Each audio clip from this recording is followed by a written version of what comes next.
बहुत दिनों बाद आज फिर से आपसे कुछ चर्चा करने को जी चाह रहा है। मेरे पिछले चर्चाओं को आपने इतना प्रेम दिया, इतने ध्यान से सुना, इसके लिए आप सबका बहुत बहुत आभार। मेरी पिछली 2 चर्चाओं के बाद आप सबने बहुत सारे सवाल पूछे। आपके सारे सवालों का अगर मैं निचोड़ निकालूं तो आपने बस पूछा, ये जीवन जिसे हम जीते हैं, ये शरीर जिससे हम सारा भोग करते हैं, हमारे रिश्ते नाते, ये संपूर्ण अस्तित्व जो हमें दिखाई देता है, ये संपूर्ण अस्तित्व जिसे हम जीते हैं, ये माया कैसे हो सकता है?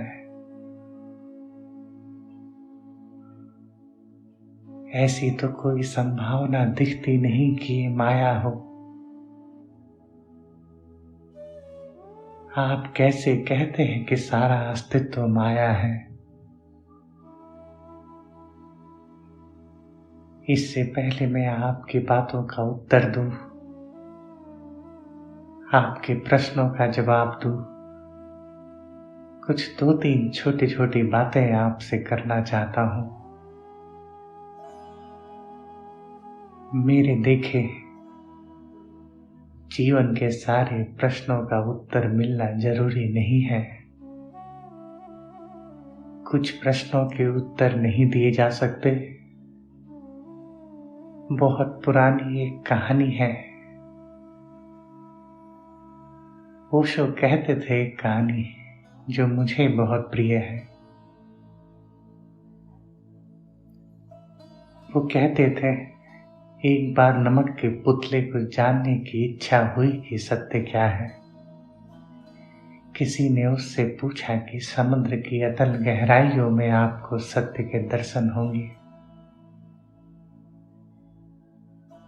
वो पुतला सत्य ढूंढने के लिए समुद्र की गहराइयों में उतर पड़ा। जैसे जैसे वो नीचे की ओर यात्रा करता गया, वो पिघलने लगा, वो घुलने लगा उस समुद्र में। और जैसे ही वो नीचे पहुंचा, उसे सत्य के दर्शन हुए। लेकिन तब तक वो पुतला पूरा घुल चुका था समुद्र में। वो सत्य ही बन गया था। वो वापस आकर कह न सका किसी से कि उसने सत्य को जाना। जिसे जाना गया और जो जानने वाला है, उसमें अब कोई भी फर्क नहीं है।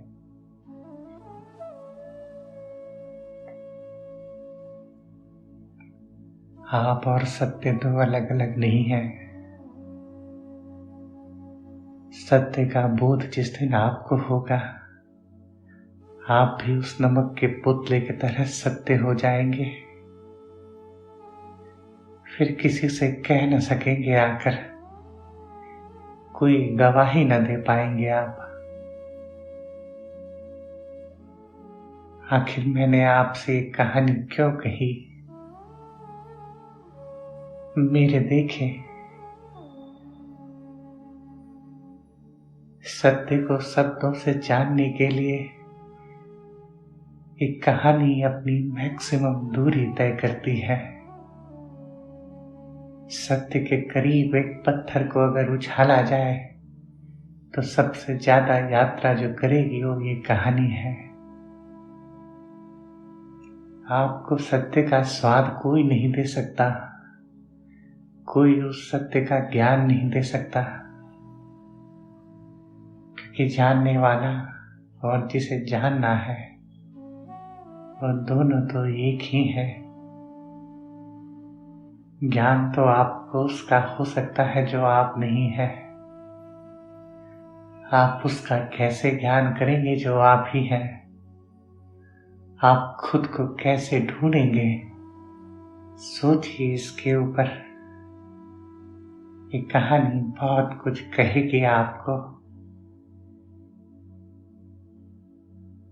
सत्य को शब्दों के माध्यम से नहीं जाना जा सकता, इसलिए कोई भी जवाब अपूर्ण ही होगा। सत्य को जैसे शब्दों की सीमा में बांधा जाएगा वो असत्य हो जाएगा। तो आखिर उपाय क्या है? क्या हम सत्य को नहीं जान सकते? क्या हम जीवन के उस परम बोध का अनुभव नहीं कर सकते? लंबी यात्रा अक्सर छोटे कदमों से शुरू होती है। मैं चाहता हूं आप भी अपने छोटे छोटे कुछ कदम मेरे साथ बढ़ाएं। जीवन माया है या नहीं, जगत मिथ्या है या नहीं, इसे आप 2 क्षण को भूल जाएं। किनारे रख दें इस समझ को और मेरे साथ एक नई यात्रा पर चलें। जीवन में जहां भी प्रतिभा का उदय होगा, जहां भी संभावनाएं जन्म लेगी, जहां भी पॉसिबिलिटीज होगी, वहां भय का उत्पन्न होना भी जरूरी है। अगर आपके अंदर कुछ महान करने की संभावना जन्म ले रही है, तो उसी क्षण आप गहरे भय के जाल में भी फंसेंगे। जीवन द्वंद्व पर टिका है। प्रतिभा भय पर टिकी है।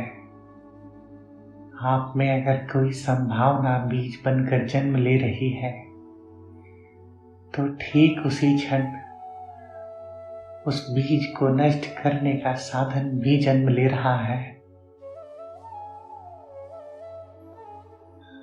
अगर और थोड़ी सरल भाषा में इसे हम समझें, जब इस चक्र को तोड़ने के करीब आप पहुंचेंगे, जीवन के इस विशेष सर्किल को जब आप तोड़ने के करीब पहुंचेंगे,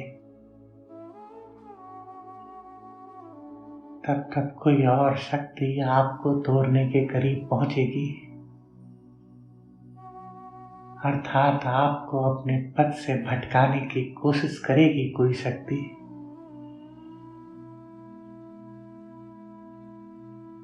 जो अनंत संभावनाएं जन्म ले रही है आप में, वो भी आपकी शक्ति है। और जो शक्ति उस संभावना को नष्ट करने को तैयार है, वो भी आपकी शक्ति है।